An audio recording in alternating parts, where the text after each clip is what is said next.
Morning student. Today's topic is chemical kinetics. और इसी chemical kinetics में अपन डिस्कस कर रहे थे शून्य कोटि की अभिक्रिया, जीरो ऑर्डर रिएक्शंस। और इसके लिए हमने वेग नियतांक एक इक्वेशन को जनरेट किया था। वो आप जानते हैं k इक्वल टू क्या था, x अपॉन टी। और इसी जीरो ऑर्डर रिएक्शन के लिए अपन विभिन्न जानकारी प्राप्त कर रहे थे।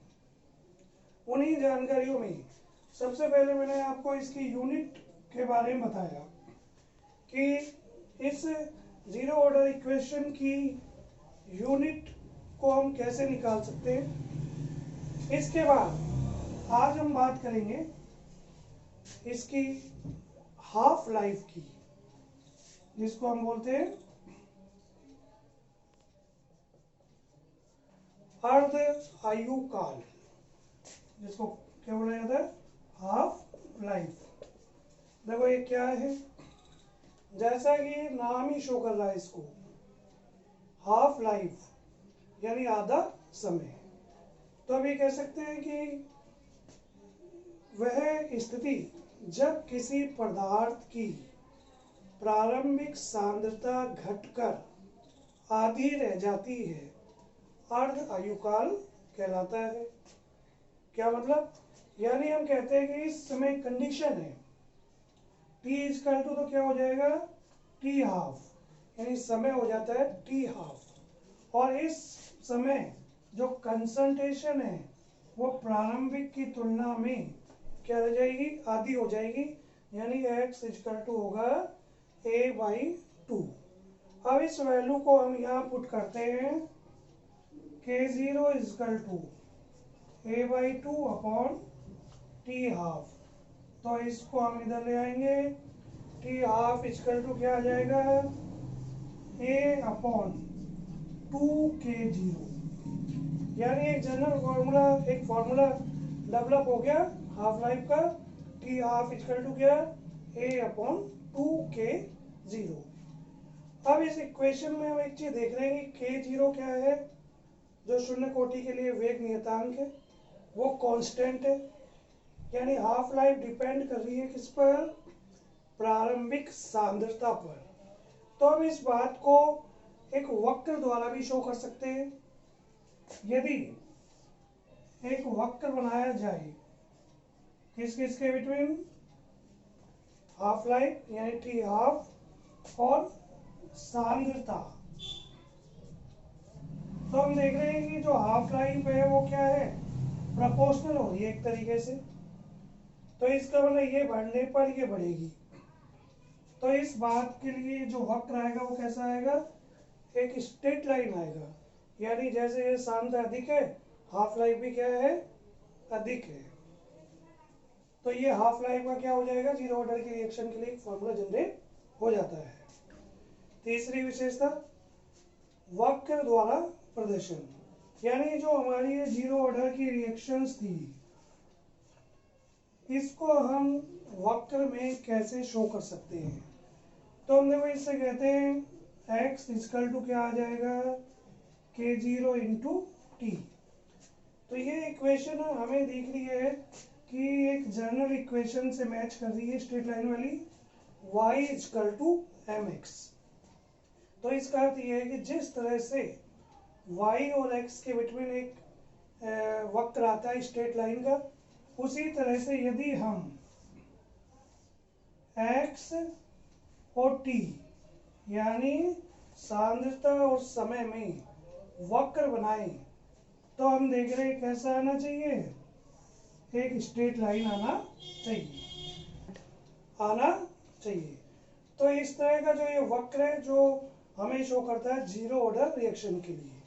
एक और वक्र बनता है, यदि हम एक वक्र बनाएं समय और वेग के मध्य, for zero order equation, zero order के लिए, तो हम देखते हैं कि वेग जो कि कंसंट्रेशन पर डिपेंड करता है, तो एक स्थिति पर ये जो वेग है वो स्थिर हो जाएगा। तो स्थिर हो जाएगा तो हम समय के साथ इसको पैरेलल रूप में शो करते हैं।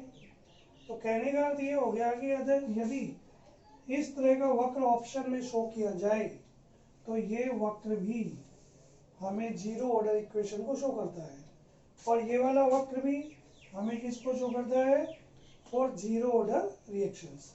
तो इसीलिए हम कह रहे हैं कि जीरो ऑर्डर रिएक्शन के लिए हम विभिन्न जानकारी को प्राप्त करते हैं। पहली जानकारी करी यूनिट, दूसरी बात करी हमने हाफ लाइफ की, और तीसरी बात करिए किसकी, वक्र द्वारा इन चीजों को प्रदर्शित किया। अब देखिए इसी जीरो ऑर्डर की रिएक्शन को हम अगर दूसरी तरीके से और जाने, जो आपकी एनसीईआरटी की बुक में दिया गया है उस तरह से, तो हम एनसीईआरटी के अनुसार भी जीरो ऑर्डर की रिएक्शन के लिए एक फॉर्मूला डेवलप करते हैं।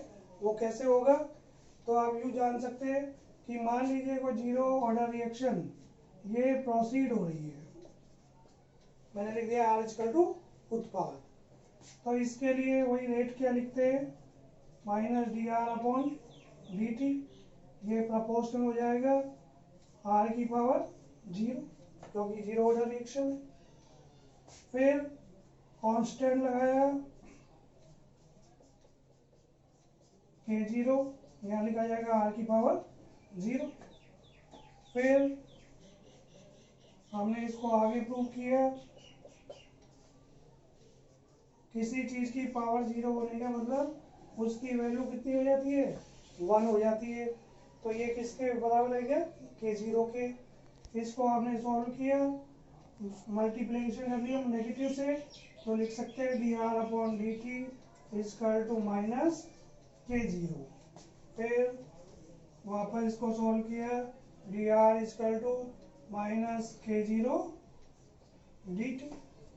समाकलित इक्वेशन निकालने के लिए इसका समाकलन करते हैं दोनों साइड में।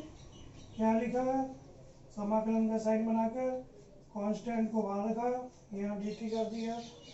डी आर का समाकलन सब जानते होंगे, क्या होगा, आर होगा minus k zero, d T का कितना हो जाएगा, टी हो जाएगा। फिर एक कांस्टेंट लगा दिया आई, तो आई क्या चीज हो गई, ये इंटीग्रेटेड कांस्टेंट समाकलन नियतांक है। अब इसकी वैल्यू निकाल लेते हैं कंडीशन लगा के, और हमारी कंडीशन क्या होती है, यदि प्रारंभ में जब समय t बराबर क्या होता है, जीरो होता है, तो हम क्या करते हैं, जो हमारी t समय पर जो कंसंट्रेशन है, सांद्रता है, वो किसके बराबर मानी जाती है, प्रारंभिक सांद्रता की, आर जीरो की।